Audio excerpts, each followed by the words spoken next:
यवतमाल जिले के उमरखेड़ तहसील के सुकली गांव में गौरक्षक की हत्या की सनसनीखेज वारदात के खिलाफ दिग्रस में आमिर दिग्रसकर संगठन ने तहसीलदार को मंगलवार को ज्ञापन सौंपकर आरोपियों की कड़ी से कड़ी सजा दिलाने की मांग उठाई है। मंगलवार को दिग्रस के आमी दिग्रसकर सामाजिक संगठन ने तहसील कार्यालय का रुख किया। यवतमाल जिले के उमरखेड़ तहसील के सुकली गांव में गजानन सुरोशे नामक गौरक्षक की हत्या की वारदात हाल ही में सामने आई है।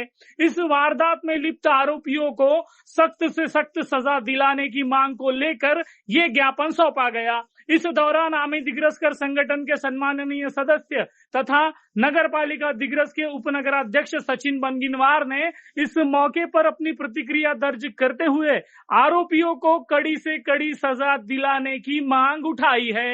आम्ही दिग्रसकर संघटनेतर्फे उंबरखेड तालुक्यातील सुकली येथील गजानन सुरोशे याचा गो तस्कराकडून हत्या करण्यात आलेली आहे। त्याबद्दल त्याला फास्ट ट्रॅक कोर्टामध्ये सजा होऊन तुरंत लवकरात लवकर फाशी देण्यात यावी याबद्दल आम्ही दिग्रस संघटनेतर्फे इथे तहसीलदार साहेबांकडे अर्ज सादर केलेला आहे।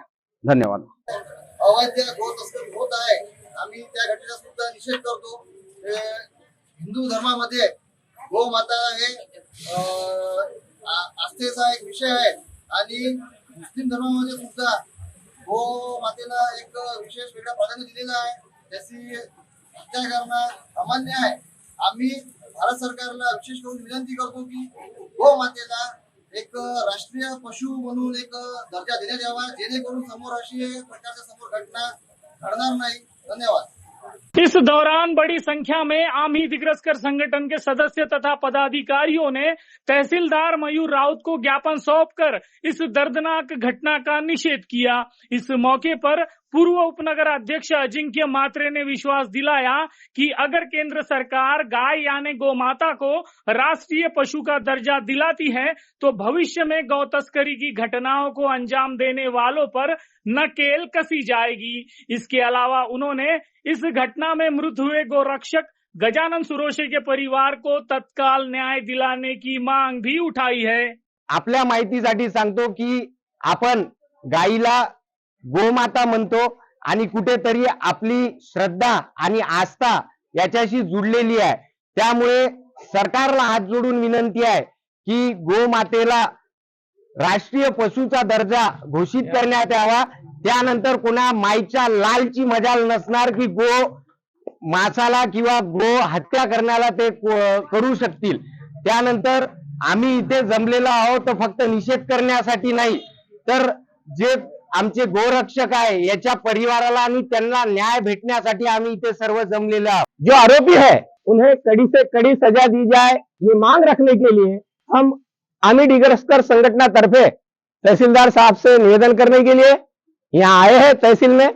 और साथ ही साथ मैं तमाम गोरक्षक भाइयों से ये गुजारिश करता हूँ कि इस देश में लोकशाही है, ये देश संविधान से चलता है, यहाँ कायदे का राज है। अगर कोई गैर कानूनी काम होता है तो आप लोग पुलिस को सूचित करो, पुलिस को इन्फॉर्म करो। लॉ एंड ऑर्डर फॉलो करने का, लॉ एंड ऑर्डर मेंटेन करने का काम पुलिस का है।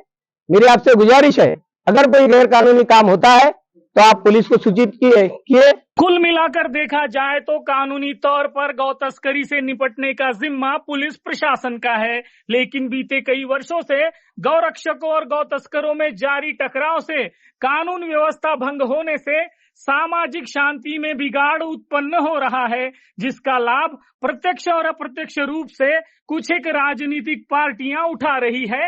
ये हम नकार नहीं सकते। यही वजह है कि इसी टकराव को खत्म करने और कानून व्यवस्था को बनाए रखने के लिए देश भर में गौ माता को राष्ट्रीय पशु का दर्जा दिलाने की मांग अब उठने लगी है। सरकार को चाहिए कि वह इस मांग को गंभीरता से लेकर इस बाबत कड़े कदम उठाए, ताकि गौ हत्या और गौ तस्करी जैसी गंभीर घटनाओं पर हमेशा हमेशा के लिए पूर्ण विराम लगाया जा सके। इन BCN न्यूज के लिए दिग्रस से जुबैर खान की रिपोर्ट।